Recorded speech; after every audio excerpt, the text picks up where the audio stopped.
es el padre? ¿Quién dirían ustedes si les preguntan que es el creador del GPS?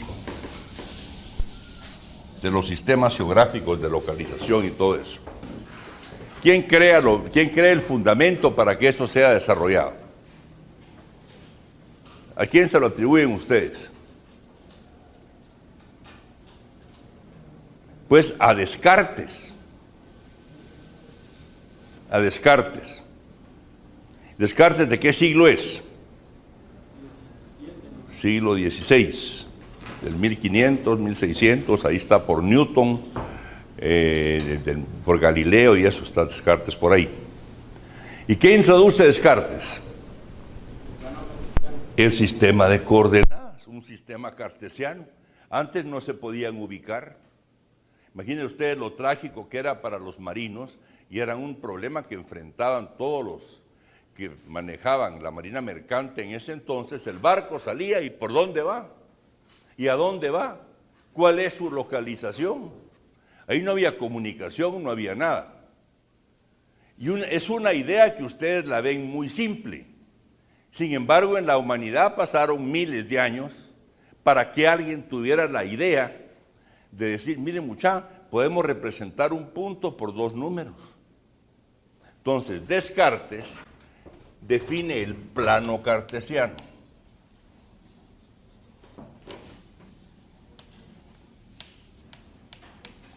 Pero antes regresemos un poquito. El plano cartesiano. Una de las cosas que más, por eso es que dicen que fue lo primero de la creación que hizo Dios, Dios creó la geometría y después hizo lo demás. Porque todo tiene una forma y todo cabe en el universo ese. Y hay una relación entre la forma y la función que la cosa puede hacer. Entonces, los griegos se dedicaron a hacer ¿qué? Geometría. Y ustedes escucharon mucho de Pitágoras. ¿De qué época es Pitágoras? Empecemos por Pitágoras, pues, Pitágoras. Esa es la geometría griega. Pitágoras. Y a toda la antigüedad, egipcios, griegos, iraníes o persas, ¿qué les interesaba? Pues el cielo y entender todo lo que es la primera vez que la humanidad se pregunta, ¿y es lo que hay ahí cómo es, pues? ¿Y el cielo cómo funciona? ¿Y cómo se hizo todo eso? Había mucha curiosidad. Es la primera vez que surge esa curiosidad. Y en Grecia se desarrolla la geometría. Una de las primeras escuelas de geometría es la de Pitágoras. ¿De qué siglo es Pitágoras? Más o menos. ¿Cuánto? 525 a.C. Sí, es del siglo V antes de Cristo. O sea, 500 años antes de Cristo, siglo V antes de Cristo. Ahí es Pitágoras. Pitágoras hace muchas cosas. Pitágoras es realmente uno de los grandes maestros de muchas cosas. Pitágoras hizo el primer instrumento musical que fue ¿quién? Y estudió, que le llama ¿cómo? Les voy a traer un dibujo de eso, una pintura, un monocordio, una cuerda. Y estudió la cuerda vibrante. Y estudió las tensiones que había que poner en esa cuerda para que emitiera los sonidos, lo iba cambiando, equivalentes a los períodos en que están rotando los diferentes astros. Pero ellos todavía estaban creyendo que todo giraba alrededor ¿de quién? De la Tierra. Y Pitágoras hizo muchísimas cosas, contribuciones a la medicina, contribuciones a la música, a la física, a la educación. Él creó el primer programa de educación serio que hay, lo que se llamó el quadrivium. Digo, ¿qué materias había que enseñarle a todo ciudadano para que fuera un ciudadano educado?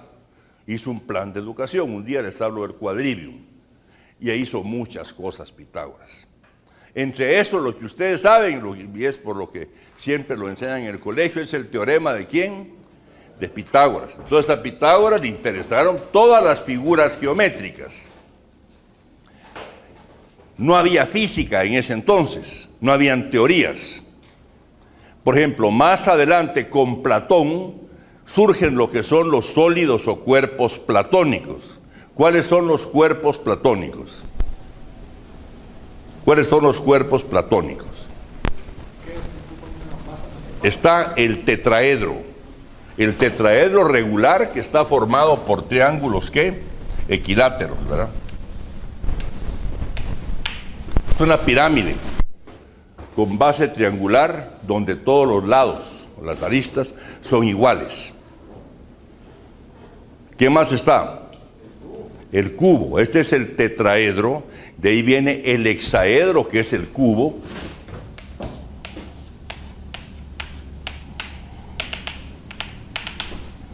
El hexaedro. De ahí viene ¿quién? El octaedro.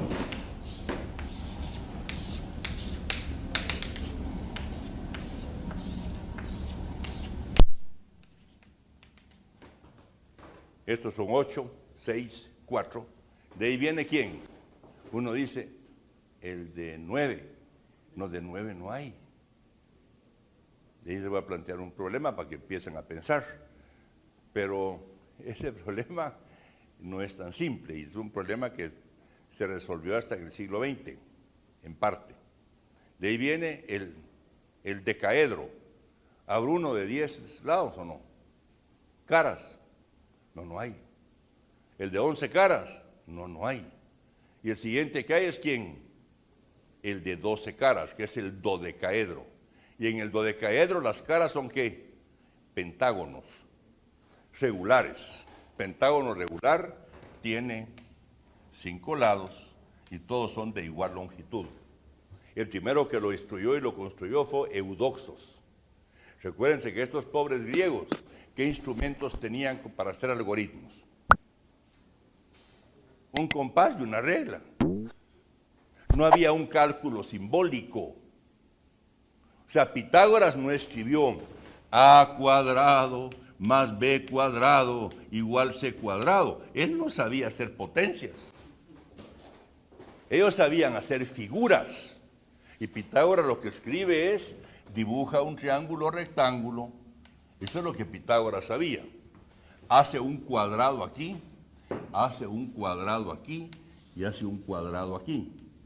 Y dice, el área del cuadrado sobre la hipotenusa es igual a la suma de las áreas de los cuadrados sobre los catetos. Van a ver, les voy a hacer la demostración de Pitágoras. Ahí no aparecen letras. La geometría era algo sumamente serio, algo muy problemático.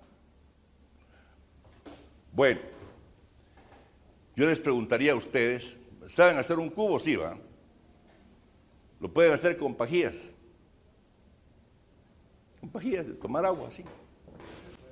Sí, agarran un hilito y ponen la punta del hilo y la van chupando y hacen nudo y van armando cuadrados.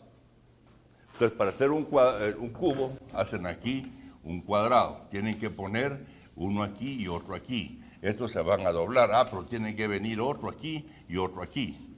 Aquí hago y aquí cierro, pero todavía está abierto. Falta la tapadera, pongo uno más arriba. Subo esto, cierro y esto. Eso es lo que se llama la red, ya puesta sobre el plano para construir ¿quién? Un cubo. Podrían hacer un octaedro. Octaedro, con tijera y cartón.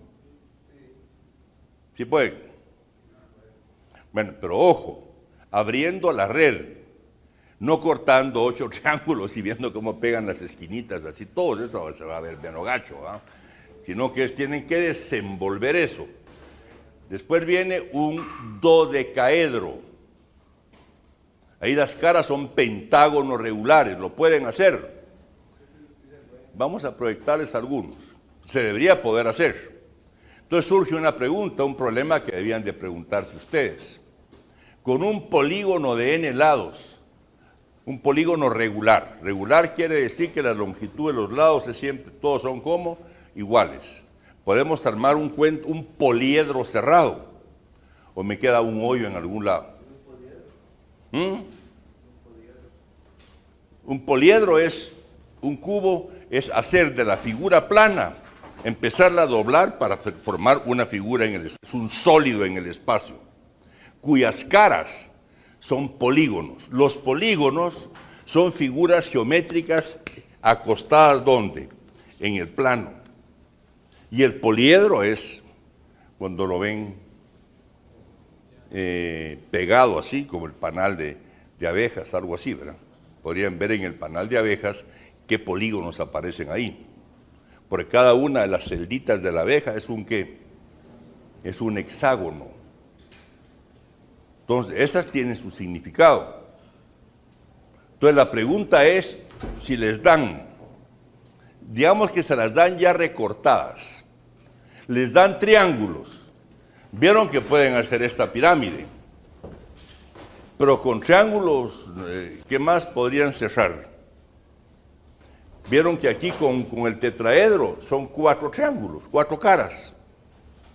Y les doy uno más, ¿dónde lo ponen? ¿Y dónde lo pegan para hacer un cuento que cierre? No va. Les doy otro, 6. ¿Y no dónde lo pegan? Lo quieren armar y lo quieren pegar para armar un cuento que sea de muchas caras, pero que las caras sean ¿qué? Triángulos. Y no, les doy 5055 triángulos. ¿Los pueden pegar para que cierre o será que para un número de triángulos mayor a 4 es imposible cerrar un sólido en el espacio?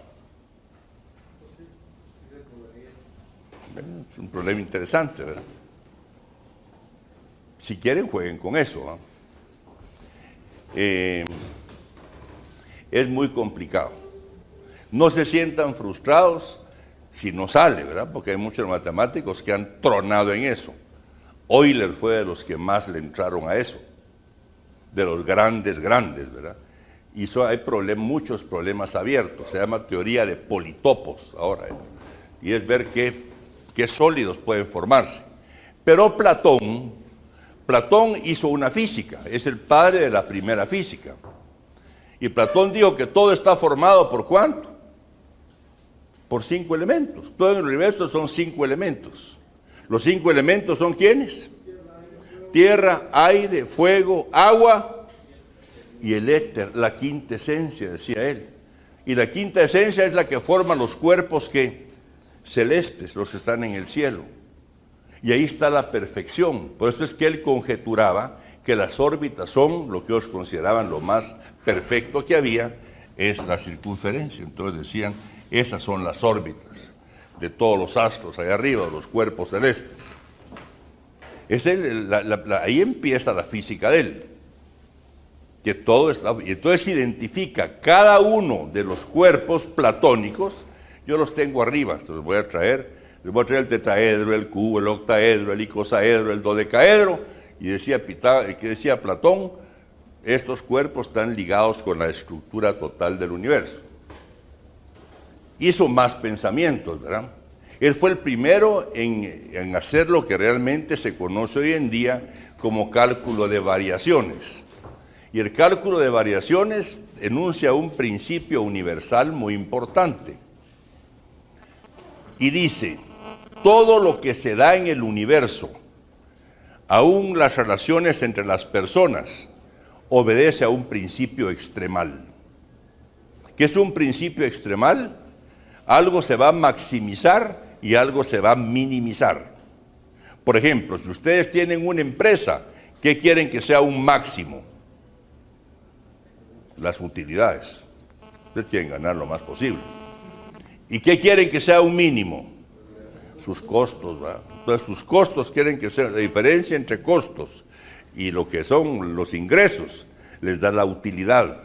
Entonces todo empresario busca, o toda empresa o industria que se organiza, cómo maximizar la utilidad. Ustedes, todos nosotros, buscamos cómo maximizar ¿quién? La utilización de nuestro tiempo. Ahora es difícil a nivel de los modelos de comportamiento humano, porque ahí se tiene que definir lo que es la alegría, la felicidad y la satisfacción. Porque ustedes van a hacer lo que más les satisface o no. digamos un principio extremal. Todos aplicamos un principio extremal. Les voy a ir contando cómo se desarrolló así rápido y lo van a aplicar en ingeniería naturalmente, ¿verdad?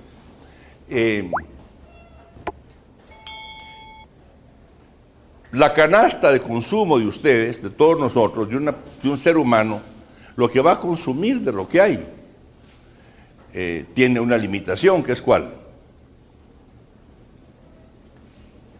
El precio.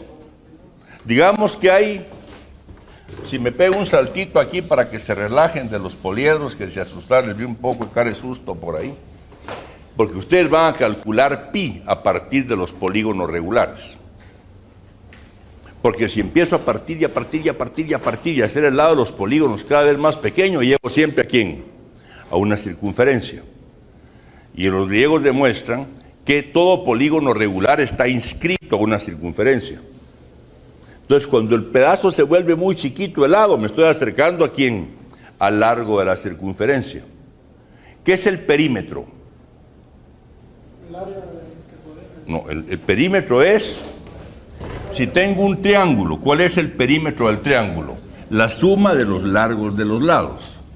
Si tengo un cuadrado, ¿cuál es el perímetro? Este largo más este largo más este largo más este largo.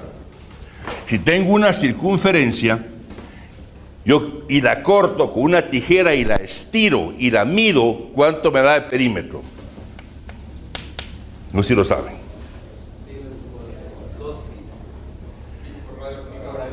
Se ve que ya oyeron algo. Fíjense bien, ojo, para que no hagan. Quien diga radio al cuadrado, ¿va bien o va mal? Va mal porque R, el radio, es una longitud, y al cuadrado, ¿qué es? Un área. Y estamos hablando del largo de la circunferencia. ¿Cuánto mide la circunferencia? Le mete una tijera aquí y la miden. ¿Cuánto mide? 2pi por el radio. Y esto lo van a calcular ustedes. Y lo van a hacer por una manera difícil. Primero agarran un pentágono regular. ¿Quién tiene más perímetro, el pentágono regular o la circunferencia? ¿Quién es más grande? La circunferencia. Entonces vengo y empiezo a partir. Entonces divido esto a la mitad y meto otro polígono. Y de ahí parto a la mitad, a la mitad, y la mitad, a la mitad, y la mitad, a la mitad, y voy haciendo hasta que queden pegaditos. Entonces cada vez ese perímetro se va acercando ¿a qué valor? A pi. Entonces calculen pi por un proceso de exhaustión de perímetros. Eso se llama así. Y eso quiere decir por partir y fraccionar todos los lados de los polígonos regulares que pueden inscribir. Vamos a hacerlo, no entren en ansiedad. Pero, ¿qué les dije hace un momentito? Ya se me olvidó lo que les estaba diciendo por meterme tanto a los perímetros. Entonces, ahorita, en resumen, la geometría griega, surge un gran matemático, un gigante de la matemática, que es ¿quién en Grecia? Euclides. ¿Y Euclides de qué siglo es? 3 antes de Cristo. Él escribió su famoso tratado que se llama Los Elementos. Entonces ya la geometría griega tenía una gran cantidad de conocimiento. Entonces dijo Euclides, está fregado seguir agregando. Era un catálogo de teoremas. Entonces dijo él, debe ser posible, a partir de unos cuantos, sacar todos los demás, deducirlos. Entonces creó los axiomas de la geometría y dijo, ¿cuántas cosas debo yo asumir verdaderas? Son 7. Si yo sé esto y esto, debo de poder yo deducir todo lo que se ha hecho durante siglos, y así lo hizo. Pero no es simple. Entonces la geometría se volvió una materia obligada de estudiar. Naturalmente los egipcios quisieron jalarse a Euclides y le dijeron, vení para acá, queremos aprender que nos enseñes geometría. Y él dijo, para la geometría no hay camino de raíz. Sí, ustedes saben que para todo lo que hacemos no se puede comprar, ¿verdad? Mire, véndame un Euclides en la farmacia y hace Euclides, ojalá fuera así la cosa, ¿va? Esto puede ser que nunca se llegue alcanzar el nivel ni siquiera de Euclides, ¿verdad? Entonces le llamaron a la geometría el puente de los burros. Ahí tronaban todos. Y en la Academia de Alejandría escribieron: aquí no entra quien no sepa geometría. La geometría se convirtió en un instrumento de medida, lo que hoy en día es el test de aptitud o test de inteligencia. Eso medía la inteligencia de la geometría. Y muy pocos manejaban esa geometría. Más adelante se busca ya cómo de esa geometría buscar un cálculo simbólico y se crea el álgebra. Y el álgebra la crean los árabes, ya no son los griegos. Y después se ve cómo se junta el álgebra con la geometría, y eso lo hace ¿quién? Descartes. Entonces viene Descartes, ¿qué es lo que vamos a hacer nosotros? O sea, esa geometría griega no la estudiamos. Pero yo sí les pongo problemitas.